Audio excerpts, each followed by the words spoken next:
So we're up to Eis Daled. So we explained yesterday, the Maamar explained that Padah BeShalom is by the B'chol Moedecha. In davening itself, he said, and other Maamarim say davening B'chlal is Milchama. In this Maamar of the Mittler Rebbe, he explains how in davening itself there's a Milchama and there's P'tiyah B'derech Shalom. And the basic Yesod of that is that P'tiyah B'derech Shalom is there's no possibility of an enemy. In davening, in the Ava of B'chol Levavcha, where the Nefesh Elikis convinces the Nefesh HaBahamis to also feel Avas Hashem, and even in the Ava of B'chol Nafshecha, which is B'chinas Chaya, where the Nefesh Elikis has such an intense Ava L'mayla Mitam Vadas that it overpowers and doesn't give a possibility for the Nefesh HaBahamis to oppose it. Both of these is there's a hiskabris, there's an overpowering of the Nefesh HaBahamis. Not that it's not there, not that it doesn't exist. Padah BeShalom is by the Ava of B'chol Moedecha, because the Ava of B'chol Moedecha is Yechida, and Yechida by definition, like he brought B'vaya de B'vaya Leislahu, by Klippa doesn't have a shadow of a shadow. By Klippa there's no Lu'umaza. So when there's Gili HaYechida, there's no possibility of an opposition of the Nefesh HaBahamis, and that's the true Padah BeShalom. So in this, the Rebbe continues in Eis Daled, V'yesh lekasher zem hayadua, we can connect this idea that the true Padah BeShalom is by B'chol Moedecha. The true Padah BeShalom is when there's no possibility of an opposition. Like we know, B'inyin Kayach HaMesiras Nefesh B'chol Echad V'echad MiYisrael, that we know about the Inyan of Mesiras Nefesh, that this is connected with what we said. We said Padah BeShalom is with Gili HaYechida. The same is true about Mesiras Nefesh, that the true Mesiras Nefesh, we always say, is an expression of the Yechida Shabanefesh. The Kayach HaMesiras Nefesh hu miktzad Yechida. Mesiras Nefesh comes from Yechida, as an expression of Yechida. So we know about Mesiras Nefesh a similar idea to what we said previously about B'chol Moedecha, about Yechida, about Padah BeShalom. That we say about Mesiras Nefesh, Tezeh shehu meiser nafshei. That a Jew is Meiser Nefesh, not to become separate from the Eibishter in any type of instance that warrants Mesiras Nefesh. True Mesiras Nefesh is not a result of a decision, of a desire to have Mesiras Nefesh. That when something comes as a result of a person's choice or a person's desire, what that means by definition is Hainu she'ef sheli is be'efen acher. Anything that's an expression of someone's ratzin means there was always, at least theoretically, the possibility of choosing otherwise. There was a possibility of wanting to do otherwise. Ella she'reitze be'efen zeh, but he happened to want to have Mesiras Nefesh. That's never true Mesiras Nefesh. What is true Mesiras Nefesh?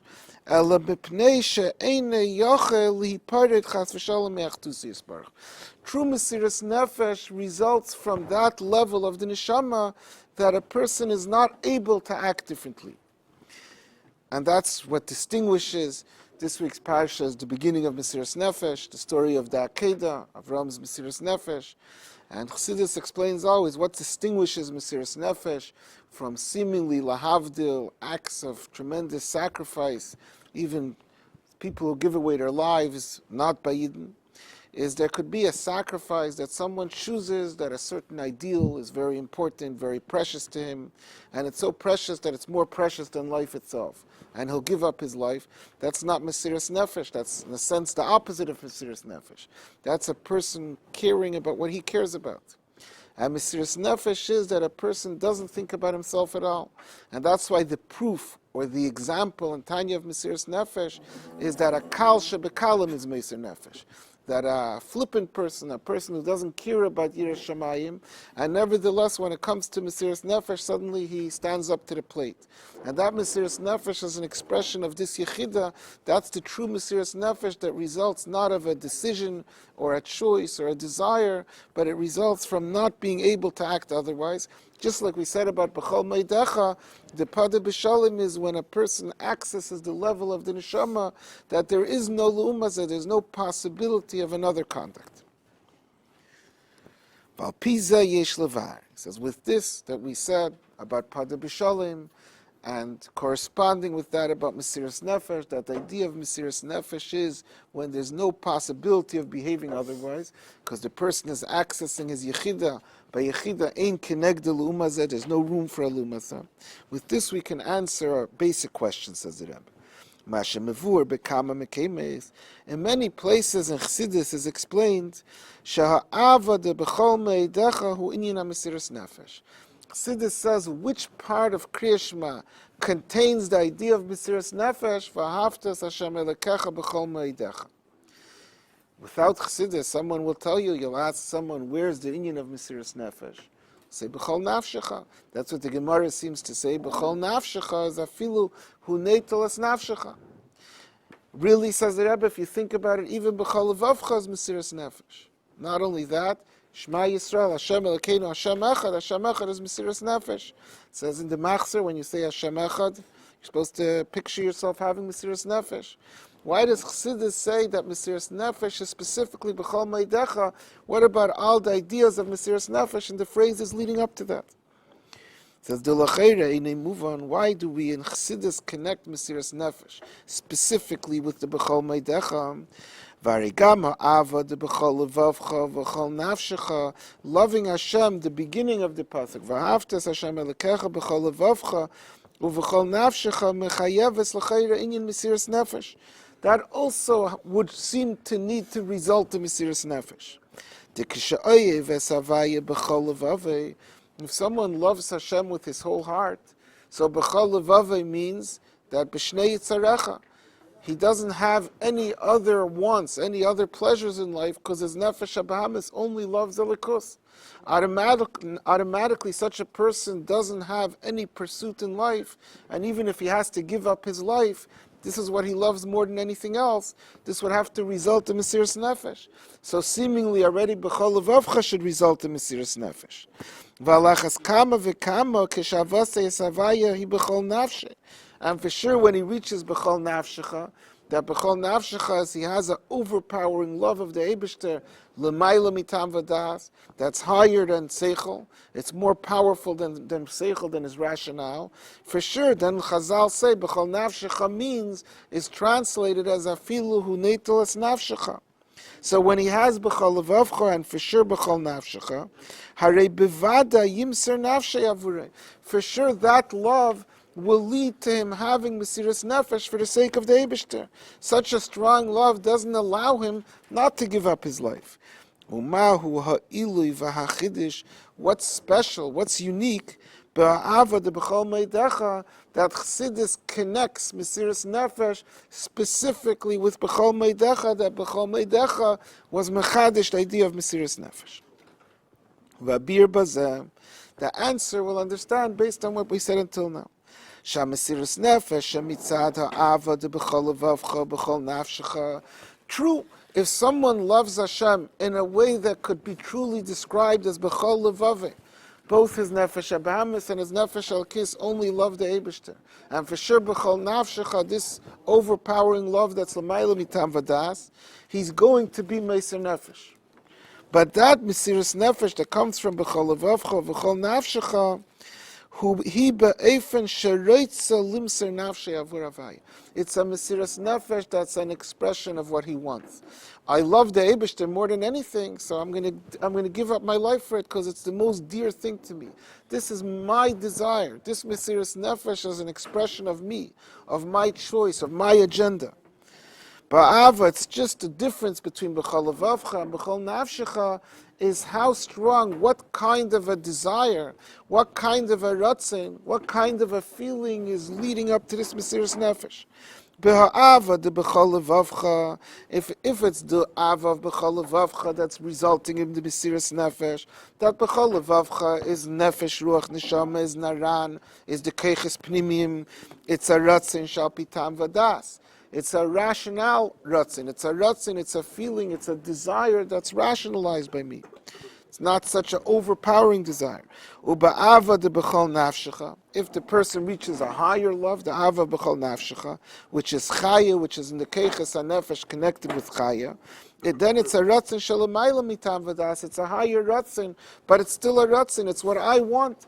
I love the Eibishter. I feel for the Eibishter with such an overpowering love, such an overpowering desire that's beyond my seichel, that it'll force me to have Mesiras Nefesh. But what's forcing me is what I want. I want this more than anything else. I want Alikus more than anything else. Mashenkin ha-Mesiras Nefesh mitzad ha'ava de b'chol meidecha. The chiddush, the uniqueness, the Mesiras Nefesh. Why does Chassidus say true Mesiras Nefesh is when it comes from B'chol Meidecha? Is because when the Mesiras Nefesh is resulting from the Ava of B'chol Meidecha, which is Yechida, there the Mesiras Nefesh is not an expression of what I want. It's not that the person is choosing and wants and concludes based on what his agenda is in life, that I have to have Mesiras Nefesh. It's be'efen she'eina yachal yisnifret chas v'shalom. There it's the true Mesiras Nefesh, that he's behaving that way because he doesn't have the ability to do otherwise. Like it says in Tanya, that true Mesiras Nefesh is when it's an expression of the fact that a Yid is not able to be separated from the Eibishter. The true Mesiras Nefesh is an expression of Yechida, that the Gili of Yechida is there's no room for any other type of conduct.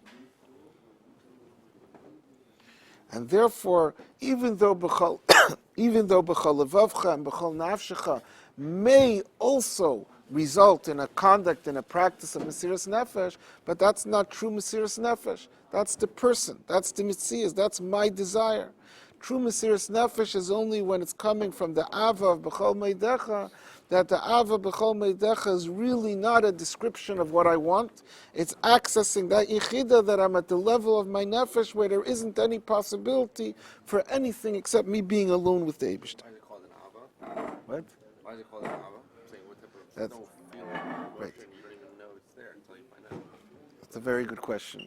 But Bepashtus, the person is developing his Ava more and more. I'm having a stronger feeling for the Eibishter and a stronger feeling for the Eibishter. The strongest feeling for the Eibishter is that feeling that there's nothing except me and the Eibishter. Now really, when it comes to that stage, it's not limited to a feeling. Just like the love of a child to his father.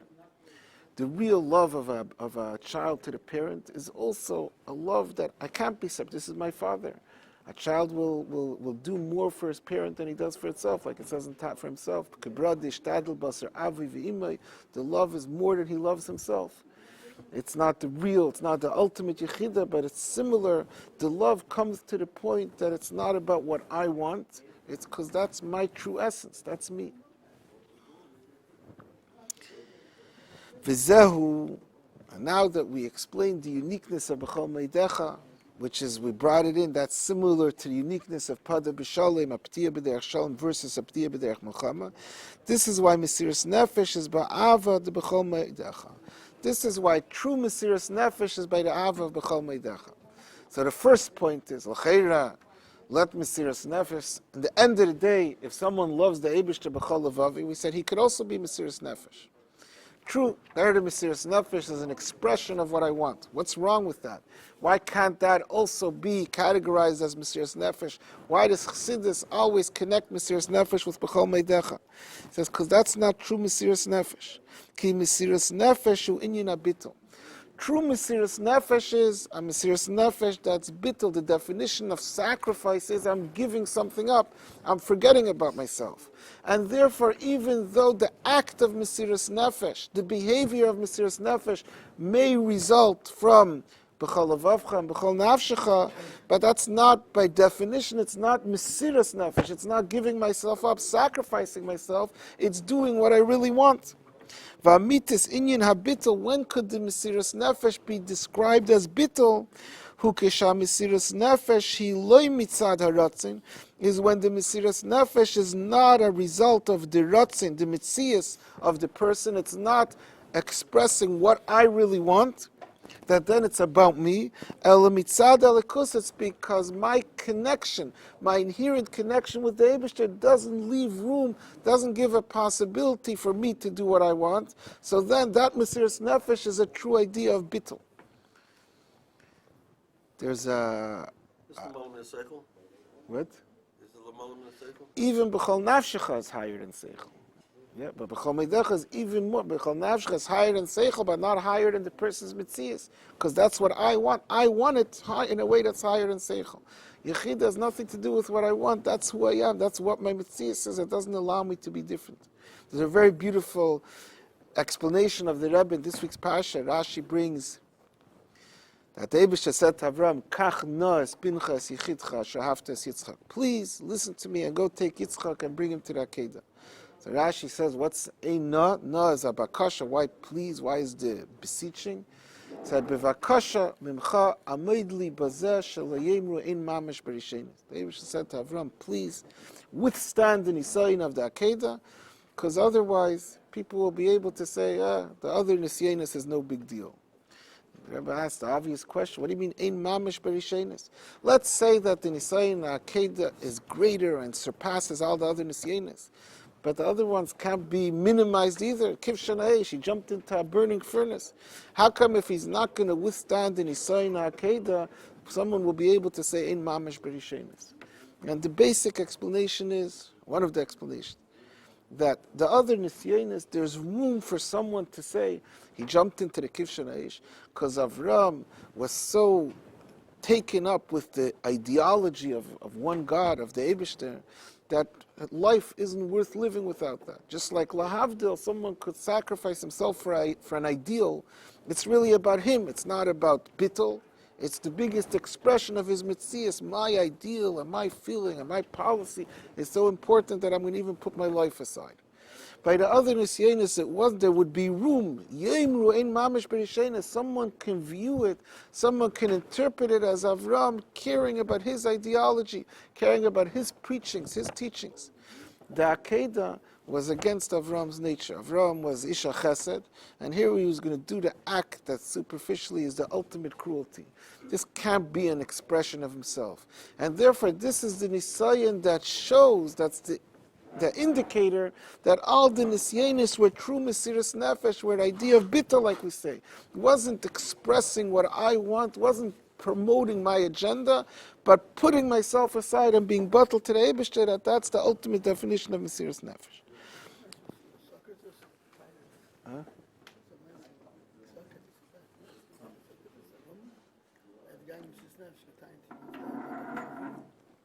We can't hear your question tonight. Yeah. Could be, I don't know. Leisha Maite, could be. Sounds good. V'yesh leimar, says we could say, Zeo gam mehabiurim bazeh, shebitel haretzenis zarim denefesh habahamis udavka be'ava de b'chol meidecha. This explains more, deeper, what we're trying to explain in this Maamar, that Padah BeShalom is only specifically by B'chol Meidecha. That which part of davening is Aptiyah B'derech Shalom, only B'chol Meidecha. Even though, like we said, by B'chol Nafshecha also, the B'chol Nafshecha also overpowers the Ritzainus of the Nefesh HaBahamis. When someone has the love Mibchinas Chaya, from the level of Chaya, it's so intense that also the Nefesh HaBahamis backs off. Nevertheless, Padah BeShalom is only by Yechida. Says deeper, based on what we said now, we understand it even better.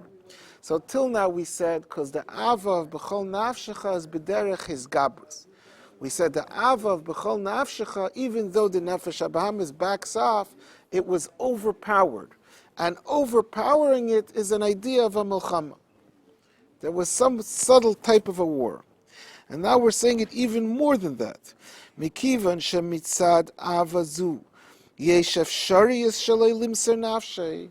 The Ava of B'chol Nafshecha, by definition, is that I have a desire, an overwhelming desire to give up my life for the Eibishter. But it's my desire, it's what I want, it's my choice. My choosing, that means there always is room for the possibility that I should want otherwise. I want this, but I could have wanted otherwise. So since I could have wanted otherwise, the actual decision in the level of B'chol Nafshecha to have Mesiras Nefesh is a result of the person wanting this and choosing this. This proves shanishar adayan mitzias halumaza, that the lumaza, the klipa, is still in existence. Not only was the klipa overpowered by a war, it's still there. The possibility, the potential for a different choice, the potential for a different conclusion shows that there is still umaza. So this can't be a p'diya b'shalom where there is no enemy, because the enemy is still present. The possibility of following the enemy shows that he's present. V'habitul del umaza. When can we say there is no lu'umaza? When could we say the lu'umaza was batul, bitul legamri? It's completely annulled, it's completely non-existent. While yideha ava de b'chol meidecha is only in the ava of b'chol meidecha, where there's no possibility of behaving otherwise. Which means, so there's no existence of lu'umaza, there is no other side. Shemitzad ava zu, when there's the revelation of the ava of yechida, there's no possibility of behaving otherwise. So the Rebbe is adding what he said similar in the end of the last paragraph. But at the end of the last paragraph, the Rebbe said the Ava of B'chol Nafshecha is not the true Padah BeShalom, because in a subtle form there was a war. The Nefesh HaLekis overpowered the Nefesh HaBahamis. The display of that intense love in self, we can convince the Nefesh HaBahamis to back off, but that's a form of overpowering. And here the Rebbe is saying even deeper that since in B'chol Nafshecha there's a possibility of choosing either one way or the other, that means there's still the presence of the Lumaza. Ois hey. V'hinei.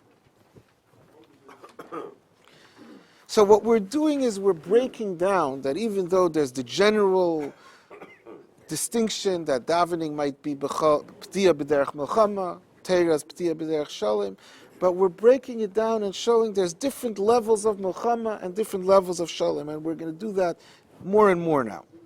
V'hinei b'maimer hanal de bala geula, in the maimer of the Mittler Rebbe that the maimer is based on, b'tchilas ha'inyan, in the beginning, mevur, over there, the Mittler Rebbe explains the inyan hamilchama shel nefesh ha'lekisim nefesh habahamis he binaran hamilubashim beguf nefesh habahamis. In the beginning, the Mittler Rebbe explains, not like we just said, that what's a p'diyah b'derech milchama in the Aveda Sa'adam, in the Nefesh Adam, in what level of the person's neshama is there a combat, is there a struggle, is there a war? In Naran, in the part of the neshama that's melubish in the guf, in the keches pnimiyim, where there's an actual struggle, an actual communication between the Nefesh HaLekis and the Nefesh HaBahamis. In Chaya and Yechida, there's no war, the Nefesh HaBahamis is overpowered. Not like we just said now, that in Chaya there's also a subtle form of a war. But there, the Mittler Rebbe starts off by saying, at one level, Chaya is considered not a war, because there's not an active war. There's not an actual war, there's just a subtle war. So in the simple way of looking at it, the superficial way of looking at it is that Chaya is also included in P'tiyah b'derech Shalom, and that's the way the Mittler Rebbe explains in the beginning of the Maimer. But on going deep further in the Maimer, so he explains a deeper way of looking at it, which is what we just said now, which was what this last part of the Maimer was based on.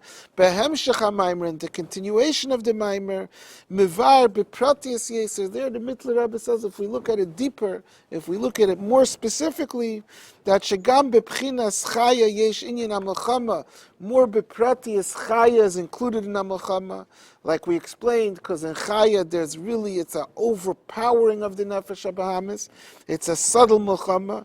Ve'inyan ha-shalom, the true p'diyah b'shalom, who b'yechida dafka, is only in yechida. So we say, what we're saying is, yeah, there's different ways of looking at it. There's different levels of shalom. There's a level of shalom that could be attributed to chaya. In one sense, it could be called shalom because there isn't an actual war. But there's the ultimate shalom that's only in yechida, that not only is there not an actual war, but there's not even a subtle war, there's not even an overpower. This idea that there's two levels of shalom, there's two ways of describing shalom. This we can connect, says the Rebbe, to another thing. Shal derech she'amar HaKadosh Baruch Hu leDavid HaMelech. We find that the Eibishter said to David HaMelech, Kisheratza livnes Beis HaMikdash, David HaMelech wanted to be the one to build the Beis HaMikdash, and Hashem told him, you can't. He said, Dam Lorev Shafachta, David fought many wars. He said, you spilled a lot of blood, and that disqualifies you from being the one to build the Beis HaMikdash. He fought wars because it was a mitzvah for him to fight the wars. Nevertheless, that's not the idea for the Beis HaMikdash, that disqualified him. V'lachein, the Eibishter said to David HaMelech, Loi sivna bayis l'shmi, you can't be the one to build this Beis HaMikdash. Hinei ben neilad lecha, he said, you will have a son. Hu yeh ish menucha, he, Shlomo HaMelech, will be a man of peace. Therefore, he won't have this chisaron, this problem. Hu yivna bayis l'shmi, he's the one who will build this Beis HaMikdash. That's what the pasuk says. The Eibishter said to David, as a result of your wars, you can't build the Beis HaMikdash. The Beis HaMikdash is the idea of shalom, of menucha. Ela menucha vela nachla. Nevertheless, Ela sha'afa became, despite that, we find seemingly that Tavnis HaMikdash, the plans for the Beis HaMikdash, the architecture, the blueprint, Nasa Yidei David, that was made by David, that was prepared by David HaMelech. Like it says in the pasuk, Miyad Havaya Alai Hiskel, from the Eibishter empowered him, gave him the seichel to be able to design it. Vayitin David l'shleimei b'nayas tavnis ulam, and like the pasuk says, that the design was given over from David to Shleimei, the tavnis ulam, the design for the rooms of the Beis HaMikdash. So this creates a question. So if the Eibishter said to David, he's disqualified, why does David seem nevertheless to play an important part in the building? The architect is an important part. If it has to be menucha, then Shleimah should do everything. Tzarech lahavin the kivan shebeis hamikdash kasher in menucha, since the Beis HaMikdash is connected with menucha, and the Rebbe brings in the Haaretz called a Beis Menucha, a house of peace. V'shalom davka, and the Beis HaMikdash is connected with shalom. It had to be built by someone whose whole life was one of shalom, like Shlomo HaMelech. Shalachein nemer l'David lo'isivne bayis l'shmi ish milchames ata. Therefore, David, who was a ish milchames, who was a person who fought wars, was disqualified, couldn't build the Beis HaMikdash. Lama nasu ha'achanis l'Beis HaMikdash. So why was it okay for the preparations, the designs, the blueprint for the Beis HaMikdash be made by David, Shahaya Ish Milchames, despite the fact that he was a Ish Milchames, that he fought wars that seems to make him not eligible? V'yeshleimar habir bazeh. So the Rebbe says we could understand this based on what we said, that there's levels in Shalom and levels in Milchama. And David at one stage was similar to the level of Chaya, that you can look at it as Milchama and you can look at it as Shalom. So it was because it has an aspect of Milchama, so it was too much Milchama to actually build the Beis HaMikdash, but because it has an aspect of Shalom, it was enough Shalom to make the blueprints. It says, V'yeshleimar habir bazeh ki az, at that time, at that point, Kesheratza David livnes Beis HaMikdash, when David wanted to build the Beis HaMikdash, umikol shekein keshehechin as hatavnes, and for sure when he actually was involved in designing it, haya David b'matzav shel menucha. At that time he wasn't a ish milchamis, he was a ish menucha. He was free from all of his enemies. He had already conquered or defeated all his enemies. There was no enemies anymore. That's the definition of Shalom, is there isn't enemies. He has no enemies. V'Hashem hiniach, like it says in the pasuk, V'Hashem hiniach le misaviv mikol oivav. The Eibishter gave David respite, peace from all of his enemies around him. So therefore he's Shalom, he's eligible to make the plans. What's the problem then? Why did the Eibishter tell him you can't build the Beis HaMikdash? Akiva shamenucha de David ba idei hamilchames shasa. In a deeper level, this is not a true menucha. Just like we said about Chaya. In the level of Chaya, there's no nefesh habahamis, there's no foreign desires. But that's not the true menucha, because in a subtle way it came through the nefesh halakis, overpowering the nefesh habahamis. David was experiencing menucha, but that menucha came because he fought with and defeated his enemies, enemies. In the deeper way of looking at it, that's not the true shalom, it's not the true menucha. He fought with His enemies, and he defeated them. Right. So therefore, that menucha that came as a result of an overpowering of a fight is not the true menucha. Shamenucha de David by the Muhammad's lachein binyan beis hamikdash, the actual building of the beis hamikdash, hutzrach liyesai de shloimei ish menucha be'atzem. So, because David had one level of shalom, he had the level of menucha that's similar to chaya. So therefore it was enough of a menucha to make the plans. He didn't have the ultimate menucha. The ultimate shalom is there's no possibility of an enemy. In order to actually build the Beis HaMikdash had to be that ultimate menucha. That was Shleima. Shleima was such a gili alikus that there was no possibility of an enemy. V'yesh leimar, so now that we showed the two levels of menucha and shalom, the way it was by David HaMelech, we'll go back again. Those are the two levels of shalom that are described, explained in the Maamar of the Mittler Rebbe, that at one part he says that chaya b'chol nafshecha is shalom, in the end he says only yechida. V'yesh leimar dezeh shemevur ba Maamar b'tchilas ha'inyan. That in the beginning of the Maamar of the Mittler Rebbe he explains Shagam b'pchinas chaya le'shayich milchama, that chaya is also considered a level where there's no possibility of milchama. That also the level of chaya in the beginning of the Maamar he says is shalom, and milchama is only in Naran. That's that's the level of shalom similar to considering David HaMelech is shalom because he has no enemies anymore. No one could stand up against him. He defeated everyone. But so at one level, that's considered shalom. Like we see actually that David had enough status of a shalom to be eligible, to be able to make the plans for the Beis HaMikdash. The Bechinas Naran, so now the Rebbe is going to again translate it. This is in contrast to the level which you can't consider shalom in any way of looking at it. The Bechinas Naran in Nefesh Ruach Neshama, Shamislapshim B'Haguf Nefesh HaBahamis, that there's an engagement, that the Nefesh HaLakis is convincing the Nefesh HaBahamis. Even there, also the enemy is, so to speak, conquered. There also, with the B'chol Levavcha, the Nefesh HaBahamis is also convinced to conform, to join, to have the Avos Hashem. There is also no enemy. But that form of conquering the enemy is for sure an inyan of Milchama. Kivan she'pu'ulas nefesh Elokis b'nefesh HaBahamis. Since in the level of Naran, the way of the Nefesh Elokis influencing the Nefesh HaBahamis. He b'derech hislapshus v'hisaskos is with engagement, is with communicating with it, is with dealing with it, is with explaining with it, being involved with it. And that involvement requires a complete deviation of the Nefesh Elokis from what it's usually able to deal with.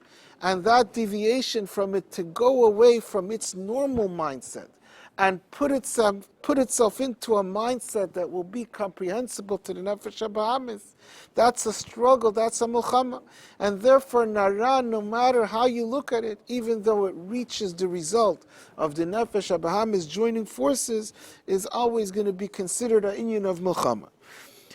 Nefesh HaBahamis ha'asaga shalahi batev d'dvarim gashmim.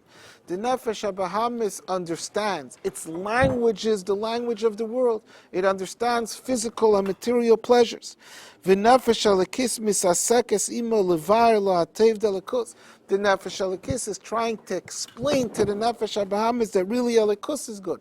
Kirvas Elokim li tev, harei ze inyan shel milchama mamish. The Nefesh Elokis can't speak in its language. It can't say it the way it understands. That Kaddish, the Eibuster is holding. Nefesh HaBahamis doesn't understand what it's talking about. It has to lower itself and come and explain how from a worldly perspective and how in the language and in the understanding of the Nefesh HaBahamis the best thing is Elokos. That's a struggle. That can never be looked at as not being a struggle. Okay, I guess we have to stop.